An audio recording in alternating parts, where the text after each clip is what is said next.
Donc aujourd'hui, je vais vous parler en fait de ce que l'on fait actuellement, qui est d'entraîner une IA générative réellement open source. Donc le réellement est important, je vais y revenir en fait tout à l'heure. Et surtout la question, c'est vous allez me dire pourquoi, et donc je vais essayer de vous justifier pourquoi en fait aujourd'hui on entraîne encore des modèles alors qu'il y en a effectivement plusieurs dizaines de milliers maintenant sur GameFace. Donc pourquoi en fait on est obligé encore d'entraîner des modèles aujourd'hui de langage. Donc, comme je le disais tout à l'heure, vous êtes ici à l'Inagora, ça fait 25 ans, on fêtera les 25 ans de la boîte l'année prochaine. Bon, donc il y a 25 ans, on parlait un peu moins d'IA en fait à nos clients. Et globalement, retenez que ce qu'on a fait depuis 25 ans à l'Inagora, c'est développer une alternative aux géants. Non pas qu'on les aime pas, mais aujourd'hui, et en particulier dans le sujet qui nous intéresse ce soir, le sujet de l'indépendance et en tout cas de la maîtrise de ces technologies me paraît en fait tout à fait essentiel.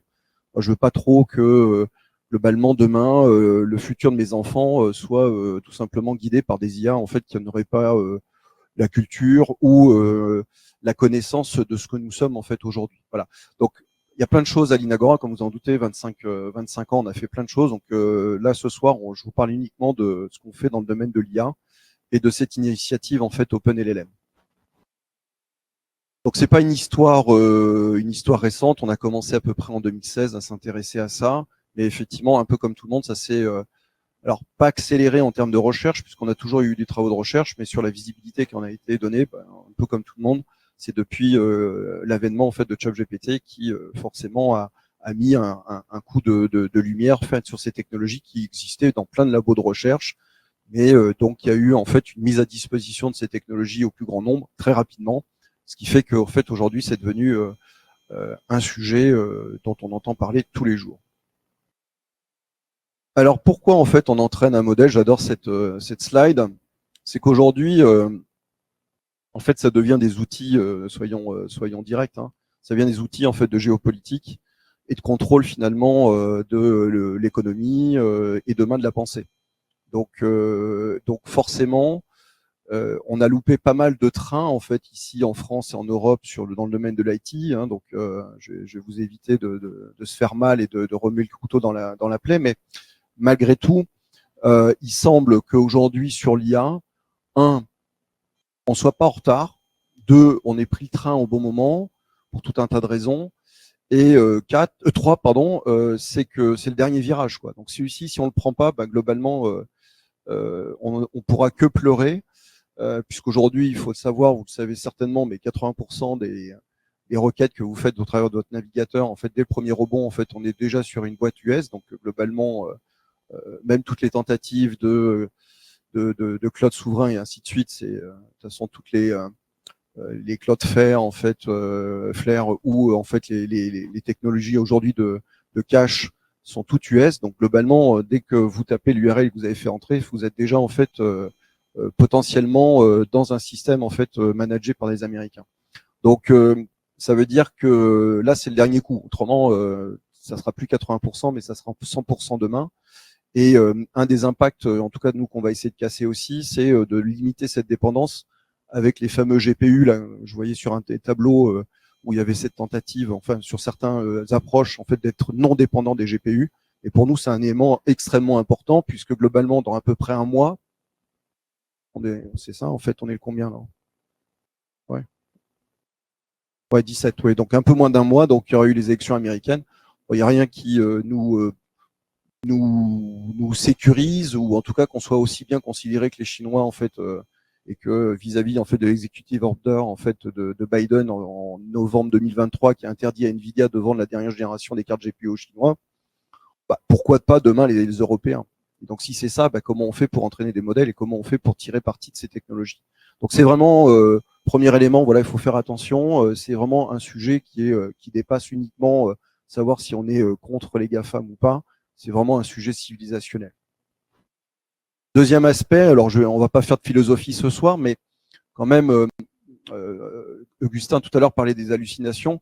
Donc ce que vous pouvez ne pas attendre en fait, en tout cas ce que vous ne pouvez pas attendre en fait aujourd'hui d'une IA générative, c'est de la vérité. Et tout au moins, vous allez obtenir des opinions. Et en fait, une opinion, hein, donc là ça fait référence à Platon, vous l'avez bien retrouvé, mais les opinions, en fait, elles sont tout simplement dépendantes finalement, en tout cas dans le monde des LLM, des données d'entraînement. Donc vous voyez venir.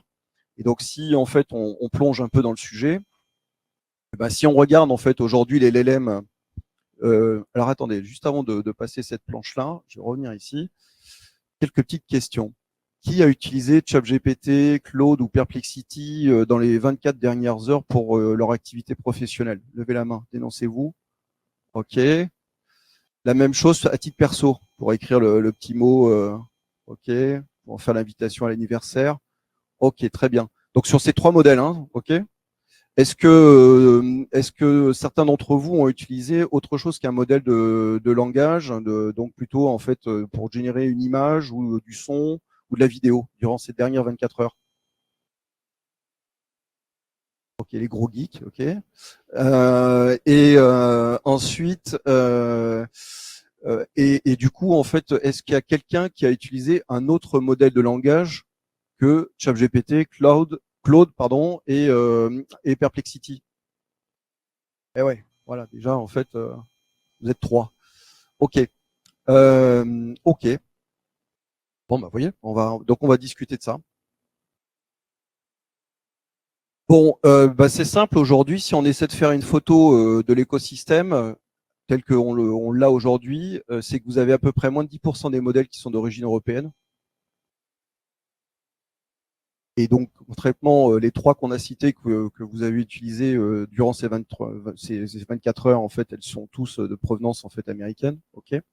Et sur la partie droite, en fait, quand je parlais d'opinion, et que les opinions, en fait, elles sont basées sur finalement les données ou la perception en fait des gens sur leur culture et ainsi de suite. Là, il faut pas être un spécialiste en fait du calcul vectoriel, des matrices et ainsi de suite. Quand on fait moins de 1% de quelque chose, en fait, c'est assez simple de comprendre qu'on pèse pas grand-chose. Donc là, en fait, ça, ce que vous voyez à droite, c'est sur l'AMA V2, donc c'est un modèle, donc pas open source, mais open weight. Je vais revenir juste dans quelques minutes. Donc la répartition des langues qui ont été utilisées pour entraîner ce modèle.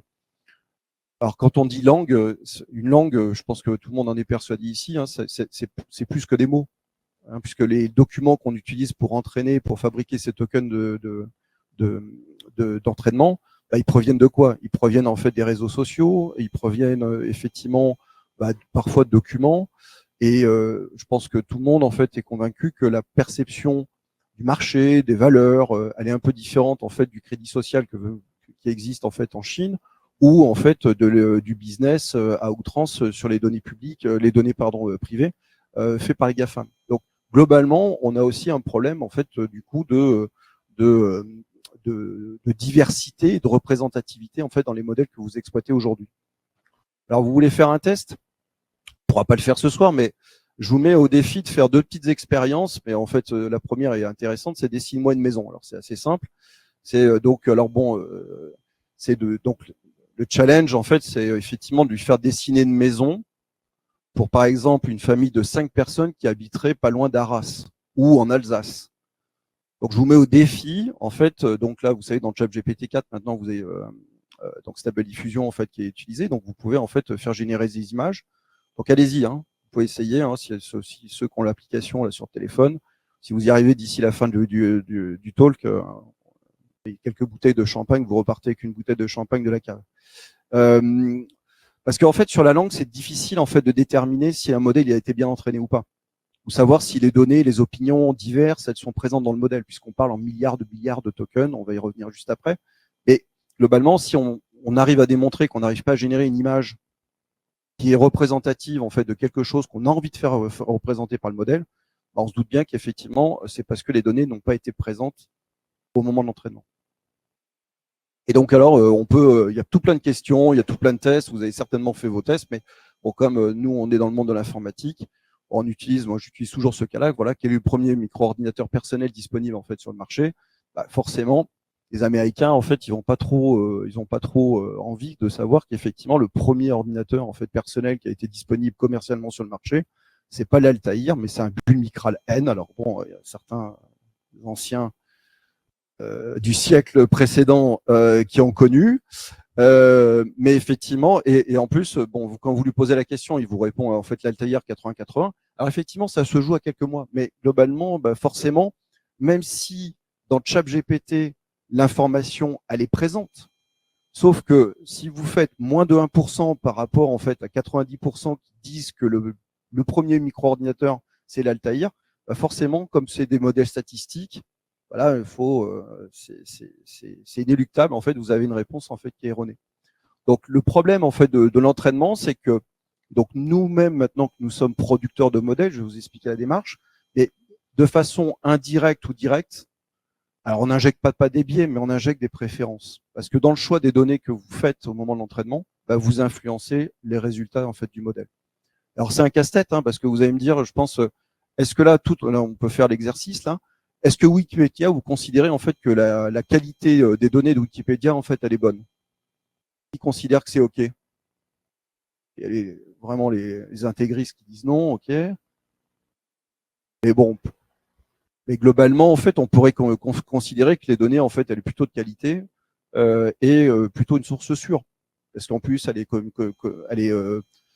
basée sur une communauté, il y a en fait des processus de review et ainsi de suite.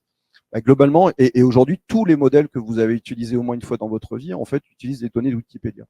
Bon, bah, il faut savoir en fait qu'il y a un biais de genre, en fait, puisque globalement, 90% des contenus qui sont présents dans Wikipédia aujourd'hui sont soit écrits par des hommes, alors hommes, c'est-à-dire un humain en fait de sexe masculin, ou validé en fait par un homme. Okay. Donc ça, bah, forcément, quand nous on s'est posé la question de savoir est-ce que on considérait que c'était une donnée de qualité, est-ce qu'on devait l'inclure dans le modèle. Bon bah là, tout le monde, là, on avait fait un petit comité scientifique, il n'y a personne qui lève la main pour donner son, et puis donc celui qui prend la décision, bah, c'est le patron. Et donc nous, on a décidé de les injecter. On a simplement regardé sur quelques sujets, sur l'avortement, sur la position des femmes dans certaines situations. On a été regarder, voir, et ce qu'on s'est dit, est-ce que c'est acceptable ou pas. Bon, on n'est pas des juristes, on n'est pas en fait des spécialistes de l'éthique. Donc globalement, le choix en fait d'entraîner Lucie, puisqu'il s'appelle Lucie notre modèle, en intégrant ces données, c'est une préférence. Il faut simplement mettre sur le papier et assumer. Donc pour faire ça, en fait, l'Inagora, et donc moi je suis un vieux de la vieille, là, au siècle précédent, je faisais déjà de l'open source. Certains d'entre vous n'étaient pas nés, mais donc dans les années 90. Et donc, et moi, il m'a semblé, au même titre que dans les années 90, j'ai lancé des communautés en France de logiciels libres, il m'a semblé en fait important de créer en fait une communauté qui s'intéressait en fait au commun numérique dans le domaine de l'IA générative. Alors bien sûr, il y a beaucoup de choses qui se passent en fait aux États-Unis, donc ça nous a semblé important en fait de faire une communauté d'abord en France et de l'étendre en fait au niveau européen. Alors pourquoi on a fait ça? C'est tout simplement, nous aujourd'hui sur les 200 personnes de l'Inagora, c'est que 30 personnes qui font de l'IA, 30. Donc, en faisant une communauté, vous savez, c'est comme un club associatif, hein, c'est comme partout. Donc, vous avez donc sur une base 100, vous avez 90 personnes qui suivent, qui regardent de temps en temps. Vous avez 9 à peu près personnes actives, et puis vous avez 1% en fait des gens qui font bouger le truc.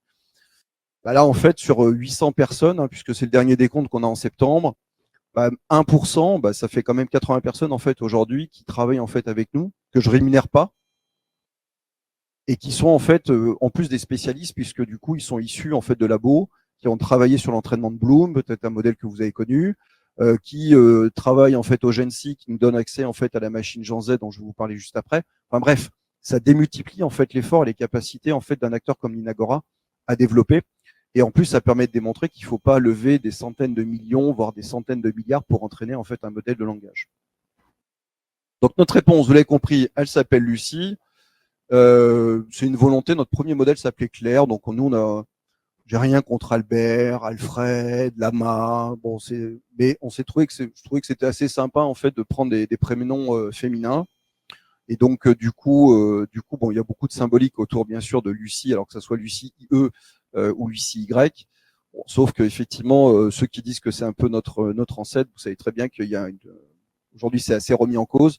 Bref, retenons la lumière et retenons le film de Luc Besson où vous avez cette scène au début, je sais pas si vous vous en souvenez, où Morgan Freeman devant une assemblée, en fait devant ses étudiants dans un amphi, explique qu'on utilise en fait que globalement quelques pourcents de son potentiel cognitif. Et moi, je pense qu'aujourd'hui, les LLM, on en est, enfin, ou les modèles en fait d'IA générative, on en est aussi, on en exploite que quelques pourcents. C'est aussi en fait voilà une façon de matérialiser ça. Donc qu'est-ce qu'on fait avec Lucie? En fait, on essaie d'entraîner. Alors on essaie. Faut que je change mon discours parce qu'il y a un an, comme on me disait que c'était pas possible, que j'allais me planter et ainsi de suite. Maintenant qu'on est bientôt à la fin, donc il faut qu'on dise on va et on a entraîné en fait et on développe des communs numériques dans le domaine du IA génératif réellement open source. Donc je vais revenir là-dessus. Ce qu'on a essayé de faire, c'est de corriger le biais de langue. Donc globalement, notre modèle, en fait, sur à peu près le data mix, en fait, de notre dataset, on a 30% de français, 30% d'anglais, 20% de code et de documents académiques pour lui donner ce qui pourrait s'apparenter en fait à des capacités de raisonnement, mais ça raisonne pas du tout. Bref, et les 10 derniers pourcents, c'est globalement des tokens qui sont répartis sur les 3 autres langues majeures en fait européennes, que sont l'espagnol, l'italien et l'allemand. Voilà. Donc c'est un choix, c'est une préférence, j'assume. Mais l'idée, c'est plutôt de faire des modèles en fait qui soient sobres et compacts. Alors compact, ça veut pas dire en fait qu'ils vont pas être bons. Et c'est que moi, je pense aujourd'hui que l'erreur en fait que font les géants, c'est d'essayer de faire des modèles qui ont une compréhension ou en tout cas une connaissance globalement sur tous les domaines. Donc ça, moi, je pense que c'est voué à l'échec, puisque de toute façon, ces modèles, on ne sait pas les exploiter sur autre chose que sur les supercalculateurs en fait des géants. Et puis par ailleurs, en fait, ce qu'on doit surtout faire, CF, ce que montraient tout à l'heure en fait Robin et Augustin, c'est plutôt des modèles qui vont être capables de s'appuyer sur des bases de connaissances vivantes de l'entreprise. Parce que entraîner un modèle, vous allez voir les chiffres, c'est long, c'est coûteux, et déjà que pour effectivement remettre à jour une base vectorielle, en fait, on se pose la question, quand vous entraînez un modèle à 7 milliards de paramètres où vous êtes obligé de brasser 3000 milliards de tokens en fait en entrée, vous dites, avant de refaire ça, réfléchissez à 2 fois. Donc en fait, nous, l'idée, c'est plutôt de faire des modèles hyper en fait compacts qui soient bons en fait dans la langue et sur lesquels on va adosser sur des approches RAG ou autres pour en fait tout simplement lui donner une vision, une connectivité avec le monde qui nous intéresse des systèmes d'information. Voilà. Alors on a plein de choses qu'on veut faire aussi. Je reviendrai sur les environnements, sur les impacts en fait environnementaux. Et puis effectivement, ces modèles compacts, vous l'avez compris tout à l'heure, je faisais un peu de teasing sur la présentation. C'est globalement, moi je crois beaucoup en fait au système en fait d'IA, d'agents IA en fait autonomes. Et pour faire orchestrer des petits agents, eh ben, il faut avoir des petits modèles. Autrement, s'il faut à chaque fois avoir 3 data centers pour lancer une requête, on va pas s'en sortir. Alors maintenant, qu'est-ce qu'on appelle un modèle réellement open source? Parce que ceux, donc les geeks là, qui ont déjà utilisé Llama, Falcon ou autres, donc ça a le goût de l'open source, mais c'est un peu du Canada Dry, hein, parce que globalement, aujourd'hui, tous ces modèles, en fait, si on avait une définition plus logique, alors, ils font de l'open science, donc effectivement, il y a des documents, des papiers académiques qui décrivent comment ils sont entraînés, les fonctionnements et ainsi de suite. C'est riche. Ça nous permet, nous, après, quand même de bénéficier des connaissances antérieures. C'est une réalité. Ça vous permet effectivement d'avoir des modèles, donc plutôt, pas des LLM, mais plutôt des SLM, donc des Small Language Models qu'on est capable d'opérer sur des machines où j'ai fait une vidéo, si vous allez voir sur mon LinkedIn, en fait, le week-end dernier, j'avais un peu de temps, donc j'ai inféré un modèle sur mon téléphone pour montrer que c'était possible. Donc on commence à avoir cette capacité-là. Mais tout ça, en fait, vous n'avez pas réellement toute la connaissance de comment a été entraîné le modèle. Et donc nous, ce qu'on va faire, eh ben, en plus de donner en fait ce modèle pour 0, donc en fait on ne gagnera pas d'argent sur ce modèle. C'est un modèle, donc une licence Apache V2 sans restriction, donc usage commercial sans restriction, tout le monde pourra faire ce qu'il veut. On autorise même les Chinois à l'utiliser sur leurs plus gros supercalculateurs, ce que vous ne pouvez pas faire par exemple avec l'AMA 3, hein, puisque l'AMA 3, il y a une restriction sur le nombre de pétaflops au moment de l'exécution de ce modèle, donc forcément c'est une limite théorique, parce que les Chinois ils s'en foutent, hein, ils prennent le modèle, ils le font tourner, bref, et personne ne va venir en fait savoir si ils respectent la licence ou pas. Donc on donne toute la transparence. Alors j'ai pas mis les copies d'écran, mais la semaine prochaine on a un webinaire en fait dédié en fait à l'entraînement de Lucie. Et on va annoncer, donc on est en train de faire les uploads en fait sur Hugging Face de chacun des checkpoints en fait d'entraînement, donc toutes les 24 heures, le code source, tout. Donc tout sera disponible à partir de la semaine prochaine. Et aussi notre dataset. Donc on va réaliser 3000 milliards de tokens, donc 3 trillions de tokens d'entraînement. Donc à peu près 600 milliards qui sont vraiment originaux. Et le reste, en fait, c'est comme tout le monde, en fait, on entraîne quand même sur des données qui viennent d'Internet. Et on a fait en fait un gros travail de sélectivité, puisque la démonstration scientifique et académique qu'on a, en fait, par rapport à ça, c'est essayer de démontrer que la qualité des données est plus importante que la quantité. Il y a des éléments extrêmement importants pour nous, puisque si on veut avoir des modèles plus petits, ben, il faut les entraîner sur moins de données. Mais ça, personne l'a fait aujourd'hui. Hein, toute la course aujourd'hui, elle est plutôt de faire des grands modèles, des modèles super grands que vous surtout vous pouvez pas utiliser chez vous en fait facilement. C'est une autre, mais globalement, on pense que c'est pas du tout la bonne solution. Donc on est financé par l'État, on s'en fiche. Maintenant, ce qui vous intéresse, c'est un petit peu de savoir où est-ce qu'on en est. Donc on parlait tout à l'heure des embeddings. Donc en fait, donc ces embeddings, ces modèles d'embeddings, en fait, sont là pour effectivement traduire du langage humain entre guillemets, donc en vecteur. Et on passe par en fait un composant. Et c'était d'ailleurs en fait dans vos slides, c'était bien expliqué. Donc des briques de tokenizer qui font cette opération en fait de transformer du texte en vecteur ou en tout cas en token. Je ne sais pas si vous le savez aujourd'hui, et peut-être que certains d'entre vous utilisent l'API en fait d'OpenAI. Alors pas en fait l'abonnement à 20 €, hein, où ils gagnent pas d'argent, mais là où ils se rattrapent, c'est quand vous utilisez en fait vos libs Python où vous mettez la token API, l'OpenAI token API. Et ben si vous le requêtez en français, vous payez 30% de plus que la même requête fournie en anglais. Pourquoi? Parce que tout simplement le tokenizer en fait il a été entraîné sur la langue anglaise. Et même si on a des racines linguistiques qui sont assez proches entre les deux langues, bah, globalement, pour découper en fait un mot, bah, il y a une grande différence entre découper en token, enfin suivant encore une fois les préférences qui ont été utilisées au moment de l'entraînement du tokenizer, vous avez une grande différence, une grande disparité sur le nombre de tokens. Et globalement, les tests qui ont été faits, c'est que globalement, un Français qui utilise l'API de ChatGPT en français, vous payez 30% de tokens en plus. Voilà. Donc nous, la première chose, c'est une fois, donc ce qui est le plus long, c'est de récolter les données, donc les 3000 milliards de tokens, les 3 trillions. Et après, ce qu'on s'est attaché à faire, c'est d'entraîner un tokenizer qui nous semble être performant pour la langue française. Et un des challenges qui se présente à nous, si on veut faire des modèles européens, c'est que, en tout cas, maintenant, on a démontré de façon académique, et on va faire un papier spécifiquement sur notre tokenizer, c'est que globalement, plus vous ajoutez des langues, plus mécaniquement vous diminuez la qualité moyenne du tokenizer à traiter ces langues. Donc donc nous on a fait, donc c'est un parti pris, donc on a essayé de faire, donc c'est les courbes que vous voyez. Donc en bleu vous avez Croissant LLM qui est un modèle français qui fait de la trad entre le français et l'anglais. Et puis on a mis donc Mistral, Lama qui sont un peu nos référentiels, on va dire. Et puis nous c'est la courbe rouge. Donc on a essayé de faire en fait d'être bon en anglais, c'est ce que vous voyez en haut à gauche. En français, pareil. Du coup, comme on supporte donc sur ce schéma-là, en fait, ici, on est un peu en dessous de Croissant LLM, puisque Croissant LLM, il n'y a que 2 langues. Nous, il y en a 4. Donc mécaniquement, bing, on prend un shoot sur les évals, et ainsi de suite. Mais effectivement, donc vous voyez, donc dès qu'on rajoute en fait les langues en fait européennes qui ont fait partie du training en fait du tokenizer, on se retrouve en haut. Et ça, en fait, c'est vachement intéressant parce que ça explique tout plein de choses. On n'aura pas le temps de rentrer, enfin, on peut revenir dans le cadre des questions-réponses. Mais ce qui est important, on a essayé de travailler sur la fertilité. Donc, la fertilité, c'est combien sur une fenêtre de contexte donnée vous faites rentrer de tokens. Et donc, ce qu'on essaie de faire, c'est de la maximiser. Et on a essayé de le faire, en fait, pour que ça soit efficace en français.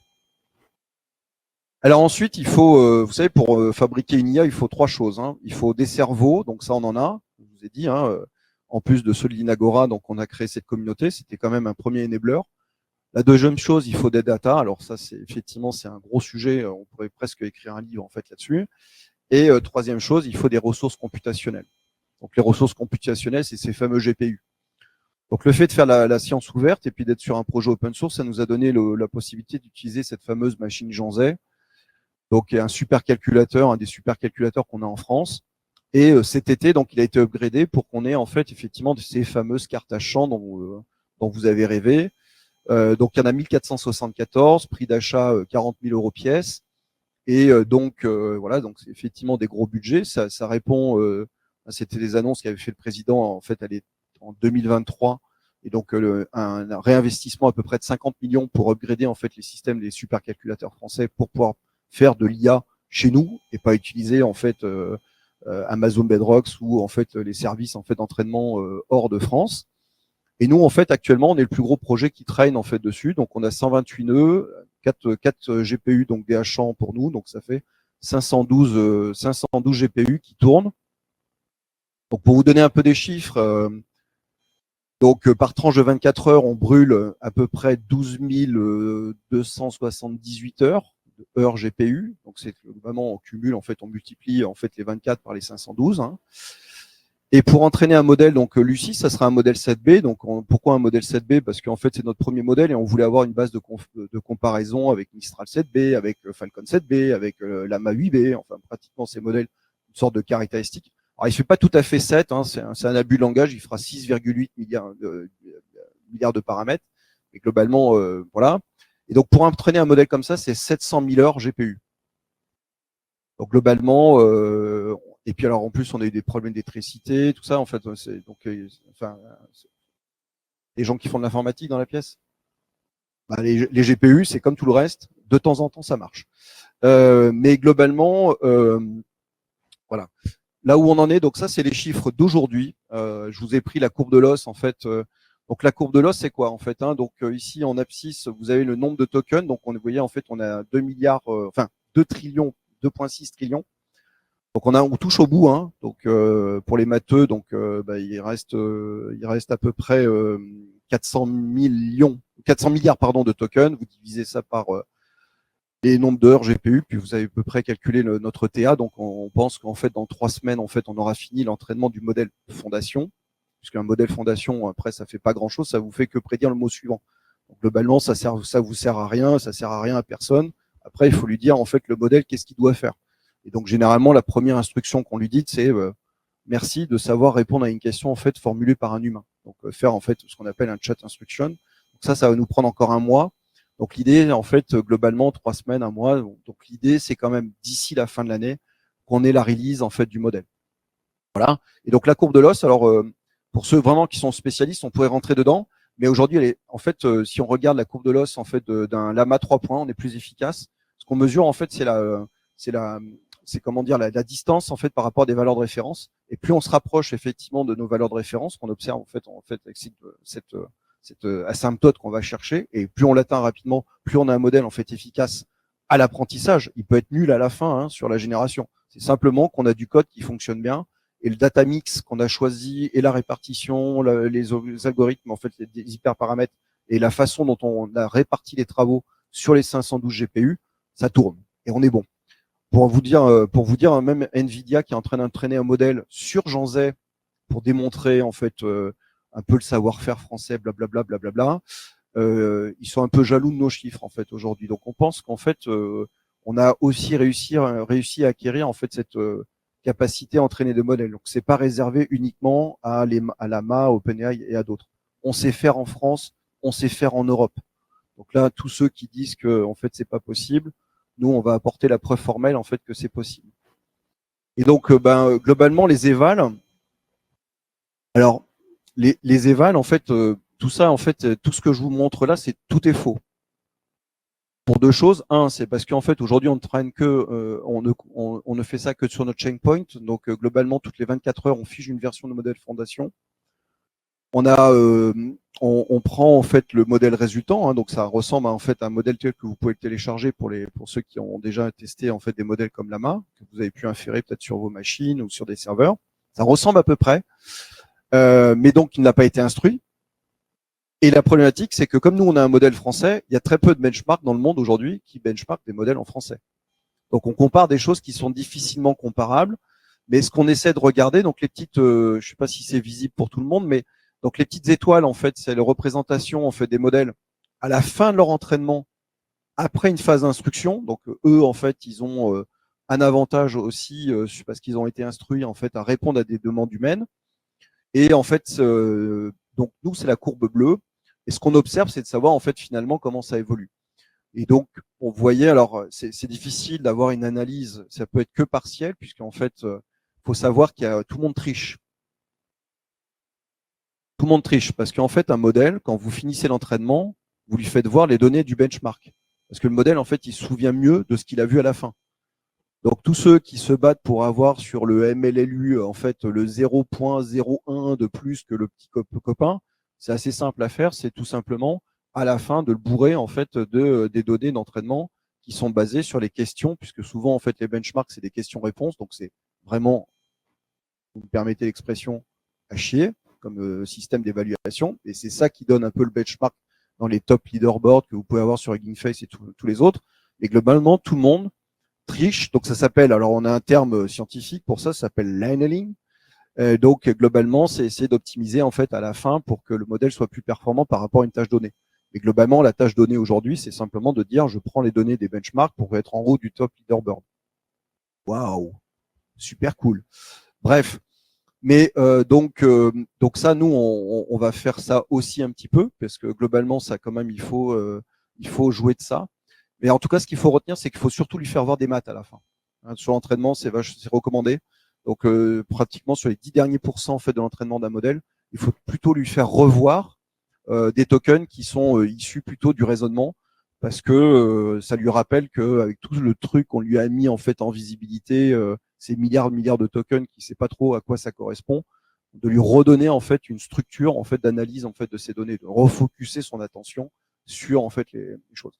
Et globalement, sincèrement, on est plutôt très comment dire,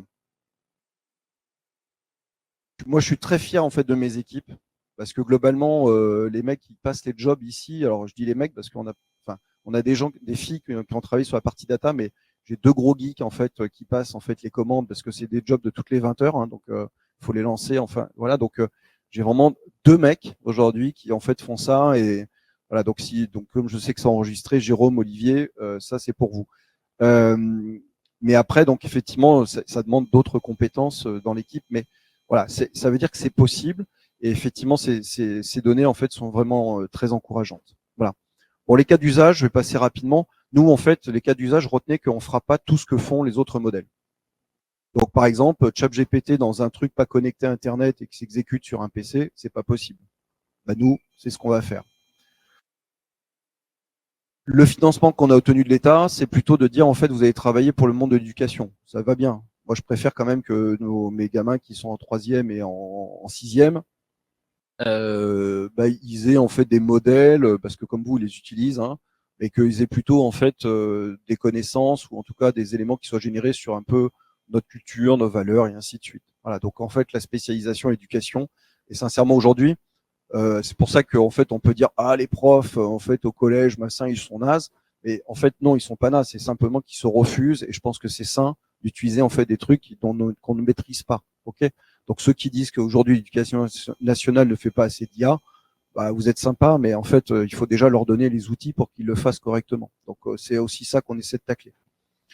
Ensuite, on travaille sur les sujets multimodaux, ça a été évoqué, mais donc sur la voix, parce que c'est très sympa de voir ChatGPT discuter. Je voulais pas vous poser la question, mais je suppose qu'en fait aujourd'hui, parce que tous les benchmarks vous ai montré la tokenisation, bon, c'est massivement en anglais. Dès qu'on commence en fait à faire du français et qu'on veut faire de la multimodalité en français, vous pouvez télécharger Coutia et vous commencez à lui parler français, vous allez voir en fait les réponses que vous allez obtenir. Il vous dit je sais pas faire. Donc ça a été entraîné uniquement sur de l'anglais. Donc là, forcément, nous on va traiter ça aussi. Et puis donc là, ce que je disais tout à l'heure, en fait, on s'intéresse donc pas aux LLM, mais aux action models qui sont en fait des modèles basés sur l'agentic AI, donc sur les agents. Voilà. Et puis ça, c'est pour vous faire peur. Ah bah voilà.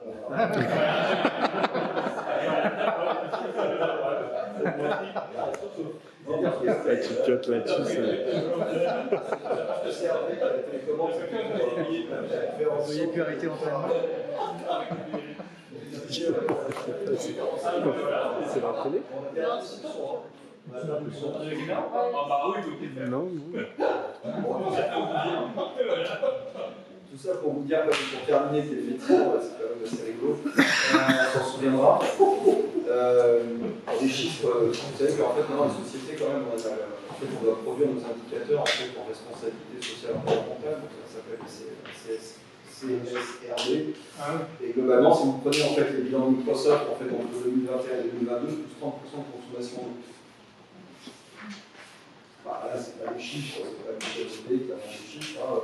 Ça vous invite à prendre les chiffres, à regarder. Donc là, j'ai le truc, hein, c'est globalement 6 milliards 3 de litres d'eau qui ont été consommés par Microsoft en, fait, en 2022. C'est à peu près 2500 km de piscine en fait, olympique. Voilà, donc 50 requêtes que vous faites sur chaque GPT, c'est à peu près 1 kilo. Enfin, tout ça en fait a un impact en fait, environnemental qui est tout simplement complètement trouve qu'on moi je suis assez mal à l'aise quand Gilles Babinet, que vous connaissez, donc ex-OpenAI, ou que Elon Musk en fait aujourd'hui s'assoit là-dessus en disant vu les bénéfices qui sont attendus par l'IA, on s'en fout, quoi. Quitte à brûler tout à terre, en fait, demain ça sera mieux. Bon, moi je ne suis pas trop de cette obédience, c'est un peu les chiffres que tu donnais Robin tout à l'heure, tu disais voilà, bon, ça a permis de gérer 700 personnes. Bon, je pense qu'en fait il faut remettre un peu d'éthique là-dedans, un peu de recul, et c'est un peu le sens en fait de notre initiative. Au-delà de faire un modèle, c'est essayer de se redonner la capacité à faire par nous-mêmes, à en avoir la maîtrise, et puis de faire peut-être autrement que ce que veulent nous imposer les Chinois et les Américains. Voilà ce que je pouvais dire ce soir.